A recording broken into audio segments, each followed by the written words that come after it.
dal leen ak jàmm ci AGT News chaîne bi leen di jox xibaar yi wér te wóor abonné leen ngir dara bañ leen a raw.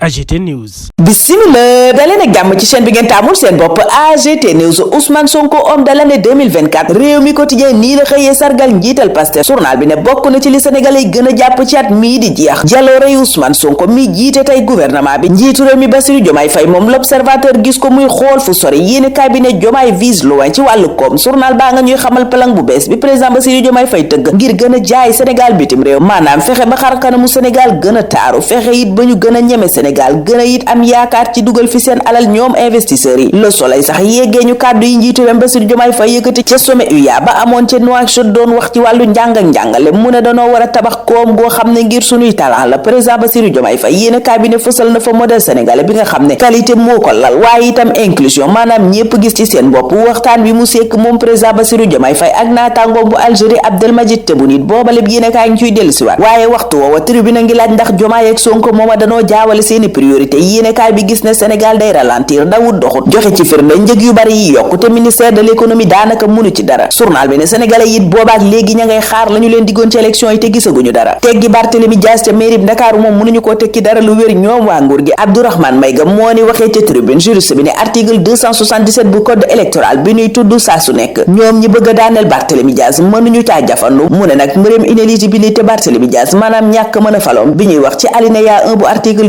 277 booba conseil constitutionnel réglé na ko ba nuppi ñu fekkati ko ca source a moom Abdourahmane Maïga mu ne Barthélémy Dias amul dara lu ñu mën a wax ba jële ko ca mairie Ndakaaru pexe yooye ñuy lalal Barthélémy Dias Walf Quotidien ci la xëy ne dangereuse tactique yéenekaay bi gis Pastef di toppi tànku parti socialiste parti démocratique sénégalais ak APR. Assane Samb analyste politique ne les sénégalais sont outrés askan wi mbetteel mu rëy lañu am ci lii nguur gi doxal tey rawatina ak jëm ci Barthélémy Dias mooma lii Quotidien ne daaneel gi nu ko bëgg a daaneel ci mairie Ndakaaru am na fu mu yem booba lépp journal it faram fàcceel la ca yoon wax jox ca kàddu expert électoral bi di Ndiaga Sylla waxtu woowu farandooy Barthélémy Dias ca Vox Populi ña nga yëkkati kàddu ne na yoon tëddee njaaxanaay fanu teg dàq gi nu dàq Barthélémy Dias ca assemblée nationale am na keneen ku far ca ñoom ne ca booba lépp situation muy ko wuutu Abbas Fall ca assemblée nationale Thierno Ali Sy jege ñaalay Barthélémy Dias ne moom itam amoon na condamnation définitive kon amul layam-layame amul lenn lu ñu mën a waxit ba kooka des ca assemblée nationale. Libération ne Thierno Ali Sy mooma dossier abus de confiance bu ñu ko daanee woon moo ko dab tey ca assemblée nationale gannaaw bu ko jege ñaale Barthélémy Dias boole yéenekaay bi nekkoon Thierno Ali Sy ku may wul léegi tey mu jóge ca assemblée nationale googa mu wutu Abbas Fall. Seydi Gassama waxtu woowa ca l'Indépendant naan jege ñaale Barthélémy Dias yi ñu teg loxo dañu leen a war a bàyyi yéenekaay bi yëgal ñu ne Bassirou Diop rob nañu ko démb ca Sëgi Yoff. Seydi Gassama ca Vox Populi di xam la ne Bassirou Diop mooma yàllaa dikk ci moom rek maanaam mort naturelle la lii la gis gannaaw autopsie bi moom njiital Amnesty Sénégal miy wéy di sàkk ñu bàyyi yeneen garde corps Barthélémy Dias ya des ca kaso ba ñu des ca boobaleb journal bu ñuy xamal ne gisement pétrole bu Sangomar ndeke gën naa riche nanu ko fooge woon yéenekaay bi ne lanu fa manque ci pétrole ëpp na fuuf lanu fa yaakaaroon yéenekaay bi ne production bi mi ngi diggante fukki million ak juróom jàpp fukki million ak juróom benn ciy baril ci juróom benn weer yi njëkk ci liggéey bi waral enquête naan les records de Sangomar yéenekaay bi ne boobaleb site de production la mu génnee ci pétrole ëpp na fuuf lanu doon xaar journal bi ne boobaleb pétrole nag mun naa jural Sénégal juróomi téeméeri millions yi dollars fii ak atum 2025 raffinerie Mbaawit yéenekaay bi ne ma ngay yeesalaat di méngoog jamono ngir mën a liggéey pétrole Sénégal booba fii ak 2030 fii ak booba Libération naan ñu tojaange yu mag ya amoon ca GTA feeñ na rapport d'audit yéenekaay bi ne moo ko wone audit booba soxal 2012 ba 2021 la mu wone mooy ay njëg yu wuuteeg ya ñu déclaré ñoom opérateurs yi ci tënk daal danoo bëggoon a tëgg wëndeel Sénégal BP Cosmos yéenekaay ba ne firnde yoon doon joxe matu te itam dalul xel booba lépp audit it yéenekaay bi ne wone na ay surfacturation yu BP doon def ci frais de siège yi waxtu woowa yor bi duñu yeggee mafia foncière bu am ca lotissement recasement 2 journal bi ne ñaar téeméeri parcelle ak fukk ak ñaar yuy toll ci 50 032 mètres carrés la ñu jagleel ñetti société immobilière njëg la yépp toll ci juróom fukki milliards journal ba ne la ca gën a yéeme nag mooy gérant wu société yooya ñu ne ay courtier wu Amadou Sall la doomu njiitu réew ma woon Macky Sall waxtu woowa ca l'Indépendant njiital OFNAC di sàkku ci directeur généraux ñu def ci seen déclaration de patrimoine gannaaw njiitu réew mi Bassirou Diomaye Faye ak Ousmane Sonko ak ministre yi waaye moom Serigne Bassirou Gueye ca la témoin mi ngi naan déclaration de patrimoine ñi nga xam ne ñoo ko war a def ci réew mi liñ ci jot a am taux d'exécution bu satisfaisant faisant la wax ne gannaaw njiitu réew mi ak premier ministre yi yépp def nañ ko yenn directeur généraux yi képp des te ma nga leen di soññi moom Serigne Bassirou Gueye mu wax lu bees ca boobaleem institution ne OFNAC tey am na arme pénale joo xam ne mën na caa topp képp ku def naka sudul noonu Les Échos ne njiital FONGIP daa mel ni ci jubal jubbanti la ne journal bi ne ay demande d'explication lay séddale jamono ji waaye yooye demande d'explication journal bi ne ma nga soxal ay absence yu am lataa ñu koo fal te ñañu koy jox yéeni kaa bi ne képp ku ca tontu rek jot sa lettre de licenciement maanaam ñu dàq la fa saasa Ndeye Fatou Mbodj administratrice FONGIP ne explication ya ñu indi justifié wul seen absence maanaam la ñu joxe niw lay teguwut fenn jeune reporter yi ñoom teg nañu place ancien yéeni kaay bi di Les Échos nañu démb sargal national la amoon ci taskatu xibaar yi ñu bari ci mag ñi ñu ràññee ca boobaleb métier yéeni kaay bi ne delloo nañu leen jukkal démb mi ngi Maram Ndiaye jaaree ca loola wax ni entreprise de presse yu bari ñu ngi ciy jafe-jafe professeur Amsatou Sow Sidibé dalal seen xel ne seeni jafe-jafe léegi tey mu jeex Mame Gor Ngom mi jiite Big Gouv mel ni kuy gën a dalal xel yi ne bras de fer maanaam jàppante mënta am diggante presse beeg état bi diggante France ak yenn réew yi Afrique yi Le Quotidien ci la xëy mel ni ku naan bu doon sëye léegi tey mu tas journal bi de ndax gannaaw Bamako Ouaga ak Niamey armée française yi jóge na Tchad Abidjan Libreville ak Djibouti journal bi ne ñoo dese ay base militaire Dakar moom ma ngay waxi tëj base militaire yi fi ne waral journal bu Madiambal Diagne bi ne Dakar abri provisoire maanaam toogandiku kaay képp la ndax ku may wul léegi tey armée française jóge fi ni ko président Bassirou Diomaye Faye diggee point actu moom yóbbu ñu ba sëri ne ñu benn doomu Sénégal ma nga ca coow la lëmbe réew ma muy daanuk Bachar al-Assad yéeni kaay bi ne franco-sénégalais bii di Omar Dia bi ñu gën koo xam ci Omar Omsen bokk na ci recruteur djihadiste yi gën a mag ca Siri googa journal booba it xabaar ñu ne Ndella Madior Diouf dafay des kaso chambre d'accusation démb gàntal na bàyyib négandiku ga mu sàkk woon l'info ne moom kay dañoo dëggal lànk gi ñu lànkoon bàyyib négandiku di liberté provisoire bi Ndella Madior Diouf doon sàkku kon moom borom kër yërmande journal bi ne dafay des kaso ba keroog ñu koy àtte ñu taxaw foofa ñun ñaanal leen kenn ak jàmm dig daje ëllëg incha allah. AGT News.